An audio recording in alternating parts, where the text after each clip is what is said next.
What's up? This is your girl Ra from Neg Mexamore.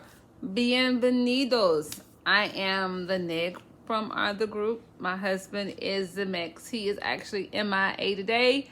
So you got the Neg, the Mex is missing, but it's still a bunch of Amore going on, okay? Still a bunch of Amore, okay? So you got me. Ra. Hey. Yeah, come on in. It's okay. It's okay. You can chill with the Raw today. The Mex will be back. You know what I'm saying? So let's get into it with the Neg. So as I stated, bienvenidos to our channel. So what I actually want to talk about today is relationships. The last video that my husband and I made, it was actually about how we met. So this video is actually going to be about just we're at a point where we're actually trying to triumph over some issues that we actually had in our relationship. Some mistrust, some infidelity, just trying to not get back to where we were. We're actually trying to get back better than where we were when we first met. So we're just trying to combat some issues in our relationships. So as we try to do that, we're actually going to bring YouTube along with us through the journey. Because I know that somebody else could be going through the same issues that we're going through. A lot of relationships struggle with infidelity. A lot of relationships struggle with sex.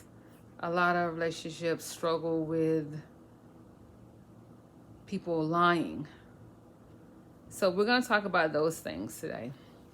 So today I actually want to do this video of myself because I actually want to talk about what I actually felt like the moment that I found out that my husband was actually communicating with another woman.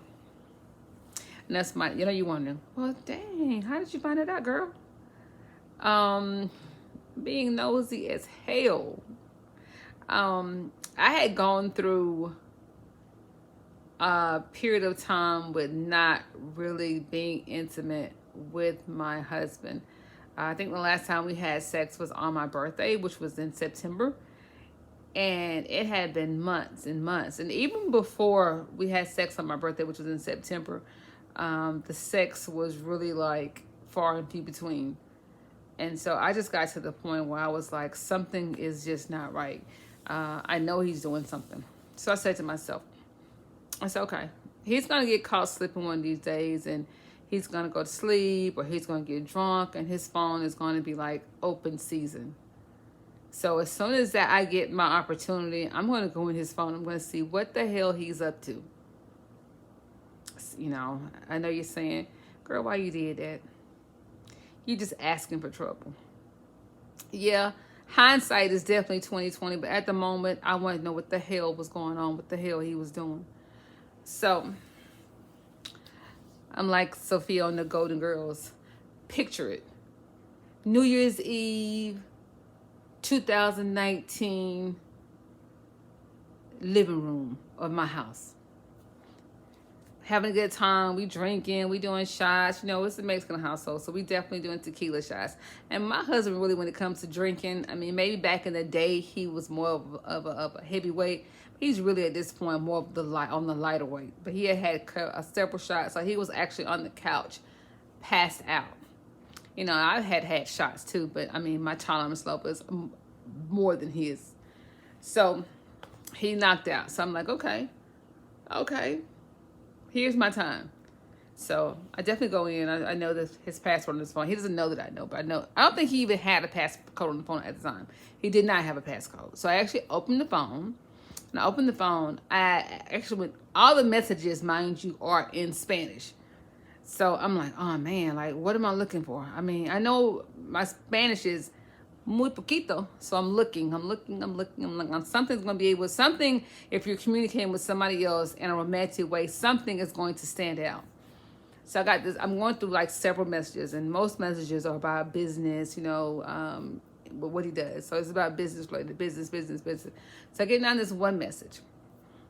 and the communication, you can kind of tell. And I think I saw emoji with a heart.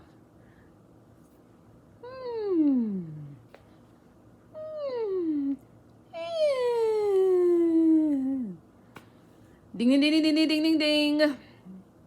So the moment I saw this, I knew that, I'm like, Sean, you're drinking. You really just don't have the know-it-all, really, to be able to go in and just do what you need to do. So I'm like, okay, bet. And mind you, I have an iPhone. He has a Droid. So I'm like, okay, everything is different to me at this point. So I'm just trying to figure out, first of all, I'm drinking. I'm working with a phone I don't know how I'm working with. So I said, bet. So I get my iPad and I have his phone and I just go through all the messages and I simply take a picture of them. I'll take a picture of them. I'll take a picture of everything. I take a picture. So I said, tomorrow, in my right mind, I'll go in and I'll put this on I'll put it on an app that interprets, let me know what he was talking about. So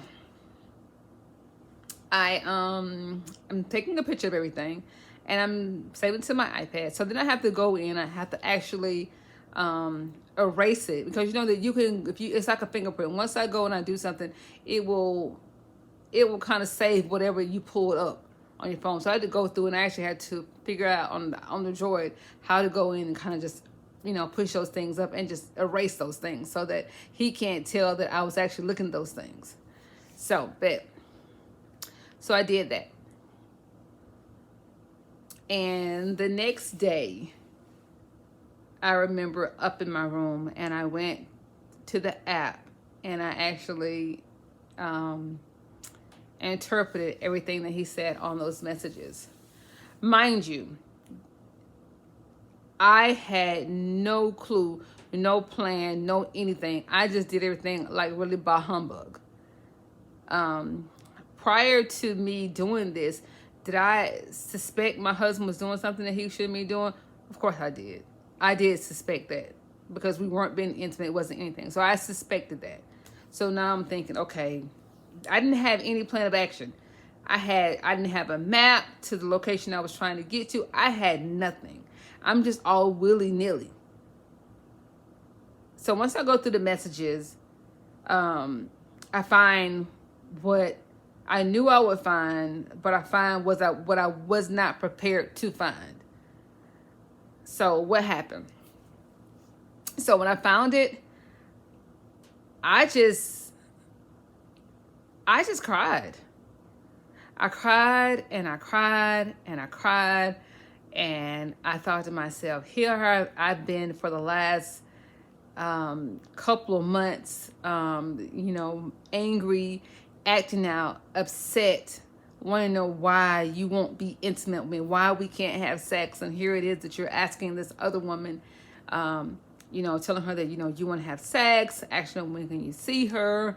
Just a bunch of things. So that angered the hell out of me.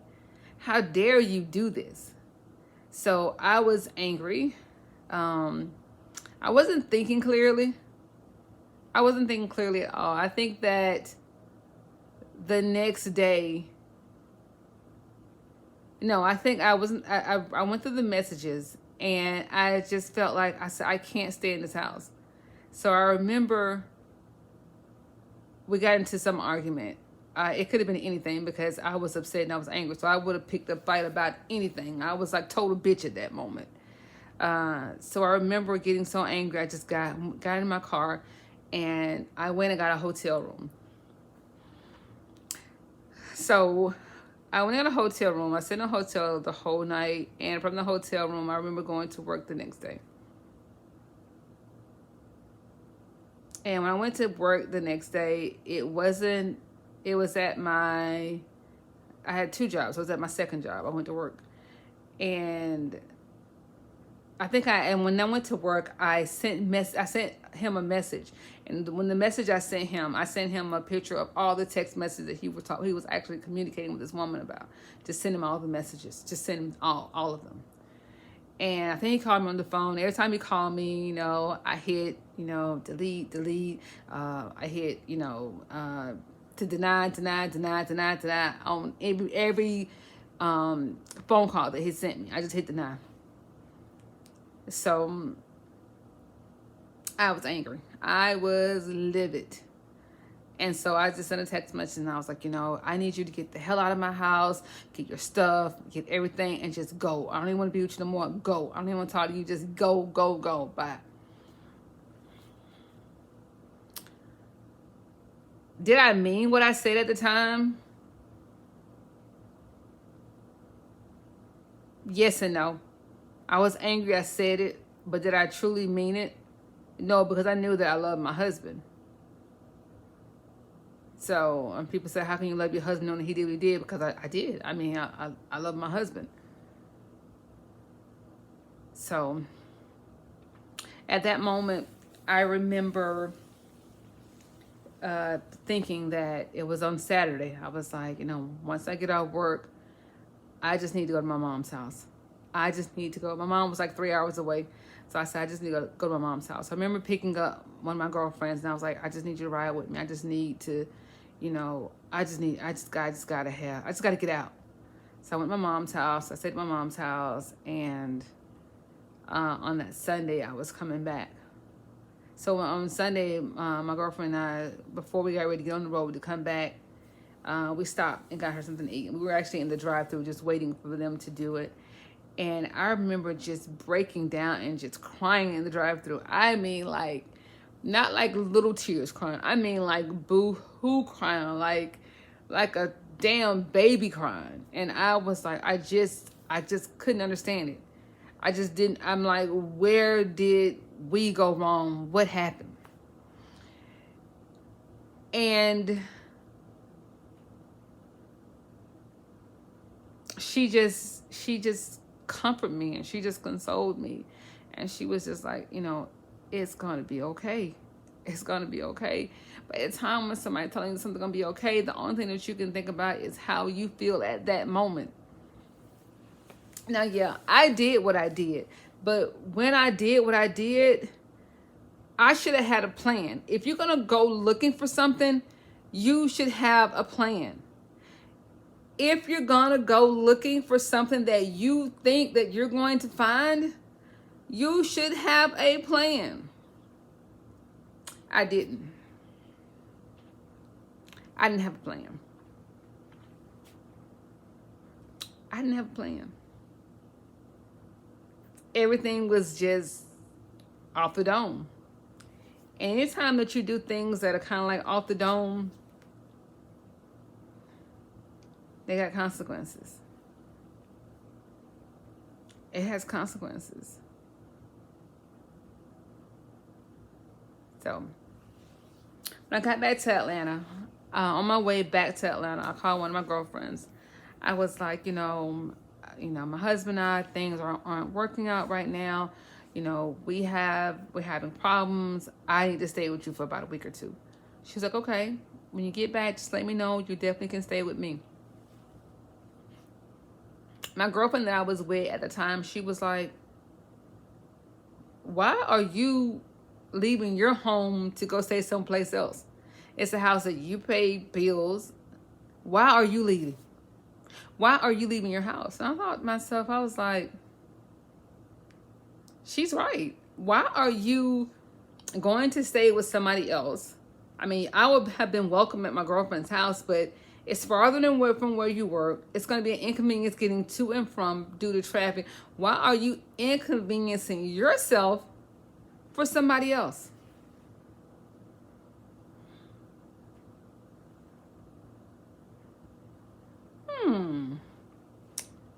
You're right. You're right.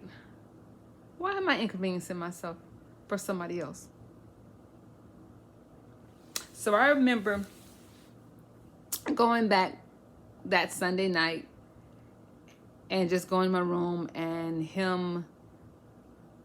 he said, I have to speak to you. And once he said, I got to talk to you, he started talking to me, and then he called one of his friends, and his friend tried to tell me that what that said in Spanish, it doesn't mean, it has different meanings.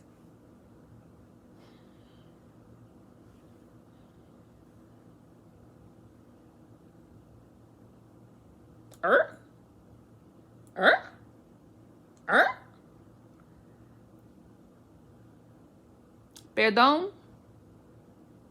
Perdón? Excuse me? Excuse me?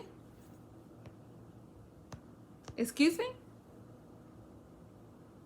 Excuse me, sir? No, no, no, no, no, no, no, no, no, no. What I read was what I read, and what I read, that's what that meant. Please don't try to insult my intelligence. That's one thing that we're not going to do. We're not going to insult my intelligence to say that what I read did not mean what it read meant in Spanish. I understand that different words and different things have different connotation, but what that said was what that meant. So I'm gonna definitely have different segments of how the events fold and how the events are really still being unfolded at this moment, because I'll also talk about, we went to a counseling session and actually what actually transpired at the counseling session. And like I said, we're just really trying to get our relationship better than what it was before. And on this journey, as I said, we're going to talk about it. I'm going to let you know how things are going. And we're also going to talk about, I think in the next video, I'm going to talk about one of my biggest hurdles dealing with this was actually managing the cookie. Because the cookie was so emotional. I had to deal with my emotions, and one of my problems with dealing with my emotions was dealing with the cookie. The cookie was a big factor. And I think on the next video, I'm going to talk about that. I'm going to talk about dealing with the cookie. Putting my cookie in check was the biggest thing that I had to do. It was actually bigger than dealing with the infidelity of my husband. Yeah, the cookie was definitely big deal. Get my cookie in check. Like I said, in the next video, I'm going to discuss. I'm going to discuss that. Like I say, on this journey with my husband and I, if you're actually going through something like that with your husband, or say your husband is not having sex with you, or the wife is not having sex with you, definitely tune in, because I want to tell people what I did to deal with it, how I'm dealing with it now. My husband's going to talk about what's going on his end and what he's going through, and why he feels the way he feels. And we're just going to actually just get to the core of just a myriad of things. So definitely what I want you to do is hit like, subscribe to our channel, so the next time that we have a video, you can definitely get first views. And definitely, if you feel that there's something that you actually want to know, definitely comment below, and let us know what you think. Let us know how you feel and any question that you might want to know. Like I said, next video is definitely going to be talking about what I did to control the cookie. Pray for me. All right. Like I say, hit like, subscribe. All right.